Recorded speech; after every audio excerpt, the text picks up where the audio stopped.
इस वीडियो को देखने के लिए मैं सर्वप्रथम आपको सादर प्रणाम करता हूं।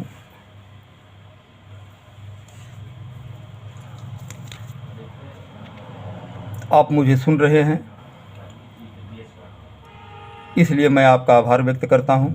परंतु मेरा यह प्रयास तब फलीभूत रहेगा जब हमारे विचार आपके जीवन में खुशियां ला सकें। आज धनतेरस है। प्रत्येक व्यक्ति धनी, सुखी और सफल होना चाहता है। आज मैं सफलता पर प्रकाश डालने का प्रयास कर रहा हूँ। सफलता क्या चीज़ है?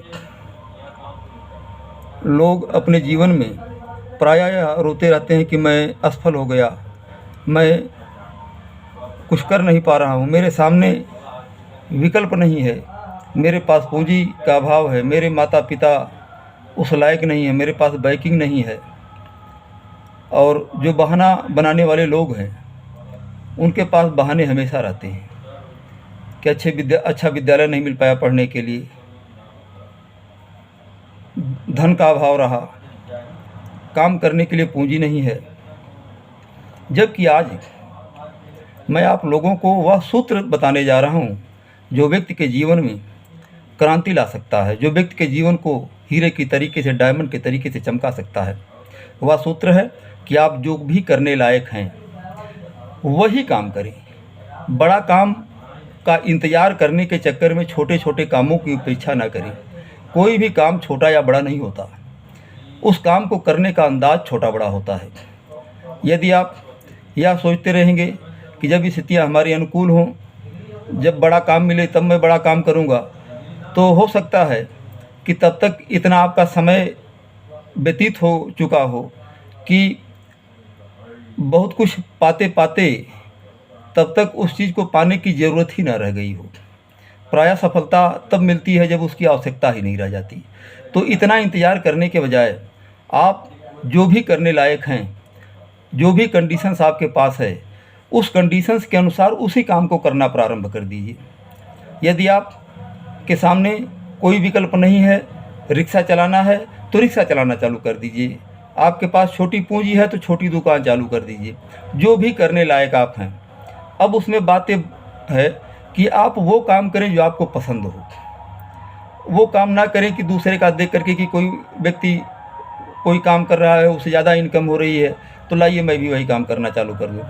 गलती कहाँ हो जाती है कि हम सोचते हैं कि थोड़ा सा डांस भी सीख लें, थोड़ा सा गीत भी सीख लें, थोड़ा सा क्रिकेट भी खेल लें, थोड़ा सा भी पढ़ भी लें, थोड़ी सी राजनीति भी कर लें।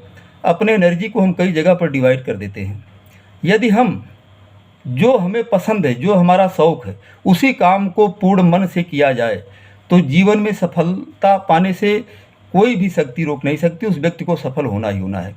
सबसे बड़ी बात जो आज तक मैं अपने जीवन में अनुभव किया हूँ कि आप जो करने लायक हैं उस काम को करना प्रारंभ कर दीजिए। एक कहावत है कि बेकारी से बेगारी भला। यदि आप कुछ करेंगे तो कम से कम खाने बगैर आपको नहीं मरेंगे, आपको खाने की तकलीफ़ नहीं होगी, आपकी वर्तमान कंडीशंस में सुधार होगा।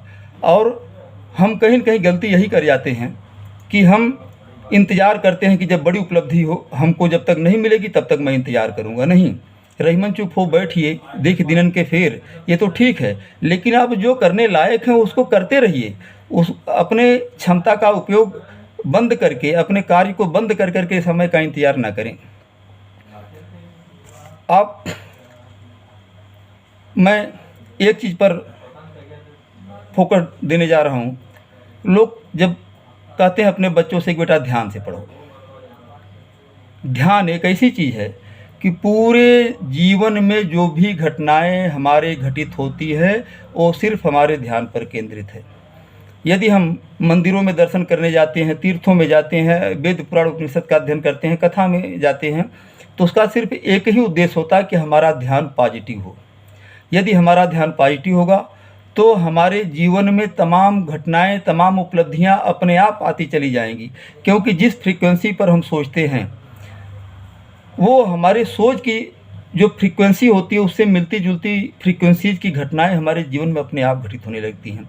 एक सफल व्यक्ति में और एक असफल व्यक्ति में, एक अमीर व्यक्ति में, एक गरीब व्यक्ति में। सिर्फ इतने का फ़र्क होता है कि जो सफल है उसका ध्यान कहीं और रहा और जो असफल रहा उसका ध्यान कई जगहों पर रहा। गीता में एक श्लोक है, ध्यायतो विषयान पुंसा संगस्ते सुपजायते संगा संजायते कामा कामात् क्रोधो विजायते क्रोधात् बहुत सम्मोहा सम्मोहात् स्मृति विभ्रमा स्मृतिर्भंसात् बुद्धिनाशो बुद्धिनाशात् प्रणश्यति। इसमें से मैं सबसे पहले लाइन के बारे में इसमें प्रकाश डाल रहा हूँ, शेष पर अगले वीडियो में, कि ध्यायतो विषयान पुंसा, ध्यायतो विषयान पुंसः संगस्ते सुपजायते। ध्यान करने से, ध्यायतो विषयान पुंसा, जिस विषय का हम ध्यान करते हैं, संगः ते उपजायते, उससे हमारा संग हो जाता है, चिपकाव हो जाता है, लगाव हो जाता है। और जब हमारा लगाव हो जाता है तो उसके दो परिणाम आते हैं। पहली बात तो ये कि जिस फ्रीक्वेंसी पर हम सोचते हैं, ध्यान करते हैं, वो हमारे जीवन में अपने आप घटित होने लगता है। और दूसरी चीज़ ये है कि जो ध्यान करने से कामना होती है, कामना से फिर क्रोध वगैरह, वो अलग चैप्टर है। ये ध्यान से हमारा उससे संग हो जाता है, चिपकाव हो जाता है, लगाव हो जाता है। और जब हमारा उससे लगाव हो जाता है तो वो चीज़ें हमारे जीवन में अपने आप अवतरित होने लगती हैं। अर्थात यदि हमें सफल बनना है, हमें अमीर बनना है, हमें सुखी बनना है, तो हम अपने ध्यान को केंद्रित करें। अपने ध्यान पर हमारा अधिकार होना चाहिए। भूल करके भी हमारा ध्यान अगर नकारात्मक चीज़ों में लग गया तो कहीं न कहीं हमारा जीवन परेशानी में हो सकता है। जैसे मान लीजिए कि हम किसी की कमियां देख रहे हैं, वैसे तुलसीदास जी भी लिखे हैं कि सातों सम्मोह मैं जग देखा, आठों जथा लाभ संतोषा। तो छड़दम शील बिरत बहु कर्मा नृत्य निरंतर सज्जन धर्मा, सातों सम्मोह मैं जग देखा, मोसे अधिक संत कर लेखा, आठों जथा लाभ संतोषा, सपने नहीं देखा ही परदोषा। सपने में भी परदोष नहीं देखना है।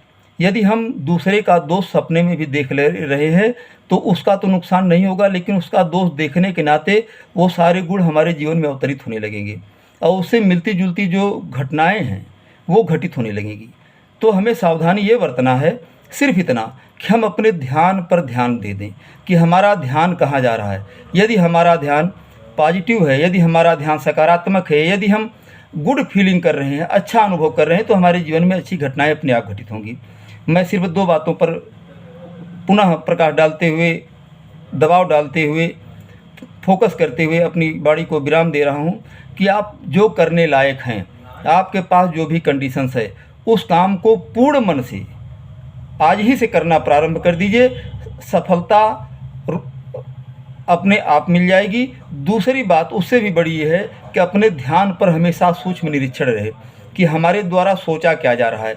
यदि आप अपने ध्यान पे गौर कर ले गए तो अपने आप आपके जीवन में जहाँ पे आपका ध्यान लगेगा वो सारी घटनाएं अपने आप घटित हो जाएंगी। जैसे मान लीजिए कि आपको अच्छा मकान चाहिए, आप एक अच्छे मकान की कल्पना कर लीजिए कि एक अच्छा मकान है, कितने स्टोरी का है, उतने स्टोरी की कल्पना कर लीजिए, किस कलर का है, और आप कल्पना करिए कि उसके फ्लोर पर आप हैं, वहाँ पर घूम रहे हैं।